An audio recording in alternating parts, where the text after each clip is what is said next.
जाकर वजिए की माँ को इस बात का दुख होगा कि मैंने बहुत बड़ी गलती कर दी है।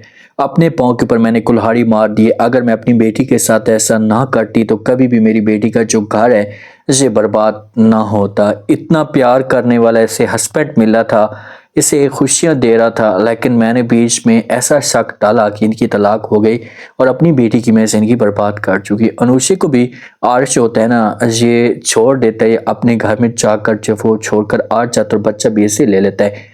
जब अनुषा अपनी माँ की गोद में जाती है तो बहुत ज़्यादा रोना शुरू कर देती है। माँ समझाने की कोशिश करती है कि प्लीज़ अपने आप को संभालें, आप ऐसा कोई भी कदम मत उठाएं, लेकिन आगे से अनुषा जो होती है अपनी माँ को जवाब देती है और कहती है कि माँ जी, मैं नहीं रह सकती, अपने बच्चे के बगैर नहीं रह सकती और आर्श के बगैर भी मैं नहीं रह सकती। लेकिन जो आर्श की बहन होती है ना, इस मामले पे एहसास होता है और वो लेकर आ जाती है अनुषा के पास बच्चे को मिलवाने के लिए। और जब अनुषा देखेगी तो बहुत ज़्यादा खुश हो जाएगी, क्योंकि अनुषा ऐसा सोच रही थी कि भाई कभी भी मेरे साथ कमरान की फैमिली और आरिश की फैमिली मुझे जो वो कभी भी एक्सेप्ट नहीं करेंगे, क्योंकि इनके दिल में नफरत थी। लेकिन ऐसा नहीं होता। वजिया जब आती है ना, बड़ी अम्मा को आकर गले मिलती है, क्योंकि बड़ी अम्मा जब वो बड़ी फेवर में थी वजिया के, इसको मना कर रही थी कि आप और जगह पर शादी कर लें, लेकिन शाहजैन के साथ शादी ना करें। इसे माँ की जिद थी और माँ बार बार कह रही थी कि बस चाहे जो कुछ भी हो जाए, आपको यह सूरत में शादी करनी होगी।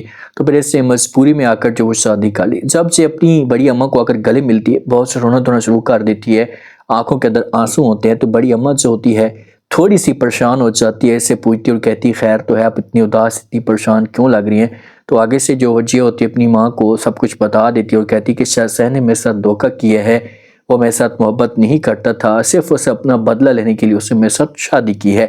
जब ये बात वजिया कहती है तो इतने में जब वो इसकी माँ भी ये बातें सुन लेती है, और जब ये बातें सुनती है तो अपने मुंह के ऊपर हाथ रख लेती है। अब जाकर इसे धचका लगेगा, एहसास होगा कि यार मुझे ऐसा नहीं करना चाहिए था, मैंने खुद जानबूझकर अपनी बेटी की जिंदगी बर्बाद की है, आज जो कुछ भी मेरी बेटी के साथ हुआ तो ये सब कुछ मेरी वजह से हुआ। लेकिन अब चिड़ियाँ खेत चुग गई हैं तो इतनी आसानी के साथ सब कुछ वापस नहीं आ सकता। आज को जब इस बात का पता चलता है तो वार जो होता है आकर बात करता है वजिया के साथ, वजिया लान के अंदर मौजूद होती है। वार समझाने की कोशिश करता है कि भाई शाहजैन आपके साथ मुखलिस नहीं है, तो आप ऐसा करें कि उसे छोड़ दें, उसे जान छुड़वा दें। लेकिन आगे से जो वजिया जो बात करती है ना, वार अगर सोचता तो वो उसे बहुत सी तकलीफ देती है बातें। वजिया कहती है कि भाई पहले जब वो तुमने मुझे छोड़ दिया और सबको ये लगा कि मैं गलत थी क्योंकि मैं औरत जो हूँ, और अब मुझे शाहजैन छोड़ देगा तो सबको ये लगना शुरू हो जाएगा कि वाकई में गलत थी, मेरा ही कसूर था। तो इसलिए प्लीज़ आपने दोबारा इस किस्म की कोई भी डिस्कस नहीं करनी। मैं आपके साथ इस टॉपिक पे बात करना चाहती हूँ। बस जो कुछ भी मेरे साथ हो रहा है मैं बर्दाश्त करूँगी, देखूंगी और चुपचाप खामोशी के साथ सब कुछ सह लूँगी। आपको बीच में बोलने की कोई भी जरूरत नहीं है।